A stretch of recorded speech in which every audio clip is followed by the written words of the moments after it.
Star Wars only, I don't know what the fuck your problem is. Jedi Fallen Order is just a few weeks away, and it's a game that a lot of Star Wars fans are looking forward to, since it's not the classic EA Star Wars game where it's, riddled with loot boxes and controversy and basically nothing but multiplayer and a complete lack of single player. We're not getting that. We're finally getting a game that I think a lot of Star Wars fans are going to enjoy, but that doesn't mean we can't look forward to the future as well on what's next after Jedi Fallen Order. There was originally supposed to be an open world Star Wars game that was titled Orca, and it was a open world Star Wars game involving bounty hunters and scoundrels, something that I think a lot of Star Wars fans would have enjoyed a lot more than almost anything we've gotten from EA so far, and that was canceled, and so was Visceral Games. Well, now we have some news on the upcoming Star Wars project from EA after Jedi Fallen Order and when that may come out. They said recently, I believe it was in an earnings call, that there was in development for a fiscal year 2022 release, and that takes place between April 2021 and March of 2022.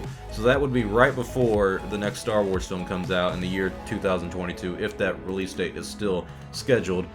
And the question we have, of course, is what this game is going to be about, when the exact release date is. If you recall back in January of this year when they canceled the open world Visceral Games Star Wars game, there was a report saying that there was going to be a smaller scale Star Wars project aimed for a much sooner release date in the year of 2020, which is next year. I mean, it's really coming up right now, and it was going to be late in 2020. That looks like it's going to be delayed, and because it looks like they're trying to release alongside the next generation of consoles. The Xbox Scarlet and the PS5 are coming out in December of 2020.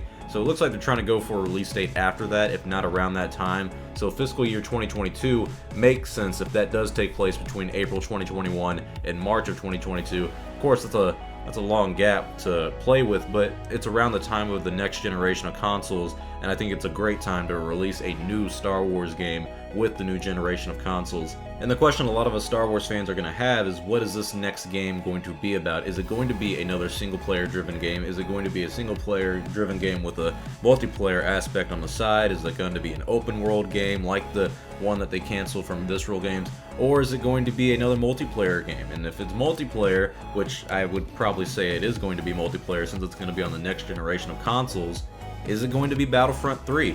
I mean, that's a real possibility, but I'm pretty confident with the past two controversies around the Battlefront games that I know some people like Battlefront 2 and Battlefront 1, and I'm still not a big fan of them, and a lot of people also aren't big fans of them anymore, but Battlefront 2 has improved, and they could take the lessons they've learned with Battlefront 1 and 2, the new ones at least, and apply that into Battlefront 3.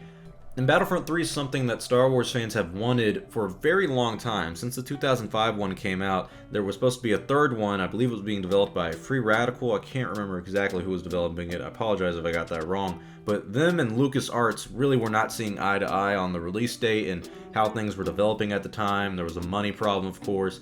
It just didn't go too well. But Battlefront 3 was going to be probably the best Star Wars game ever because it had a lot of interesting single-player aspects in terms of the story and the campaign that you had. But also, it was going to be a Battlefront game that you could play on the ground and then go to space instantly. Like, no time at all. There wasn't any loading or anything like that. You can't even do that with the new Battlefront games, which I think is kind of embarrassing that a game that was supposed to come out in like 2008, 2009 has more interesting features than the ones that have come out in 2017 and 2015.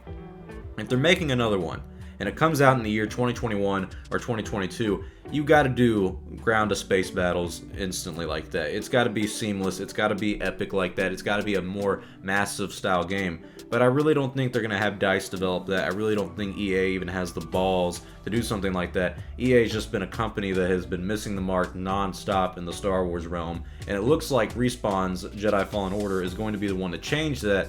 But I think that's because Respawn is making it. Respawn is a very good developing team. I think they're great at what they do. I like the Titanfall series that they made. I like Apex Legends, which is their version of a Battle Royale game. And I like what they've done so far with Jedi Fallen Order, and I'm excited to play it.